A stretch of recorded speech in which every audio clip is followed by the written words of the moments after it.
صدارتی انعام یافتہ صوفی لوک گلوکار سائیں پٹھان خان کو اپنے مداحوں سے بچھڑے آج 19 سال بیت گئے ہیں۔ پاکستان کے علاقے مظفر گڑھ کی تحصیل کوٹ ادو کے نواحی علاقے میں سن 1920 میں پیدا ہونے والے پٹھان خان کافی کی گائیکی میں یکتا تھے۔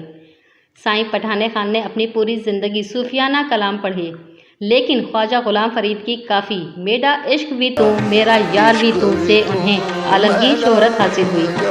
سائیں پٹھان خان کو صدارتی ایوارڈ کے ساتھ ساتھ سینکڑوں ایوارڈ سے نوازا گیا، لیکن ان کی تمام عمر قسمہ پرسی میں گزری۔ ان کی گائیکی پر مصر کی یونیورسٹیز میں لیکچر دیے جاتے ہیں، مگر پاکستان میں ان کی کوئی یادگار موجود نہیں ہے۔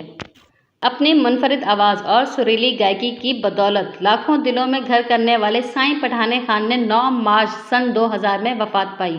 شہزادی نسیم، آزاد ریاست ویب ٹی وی، کراچی۔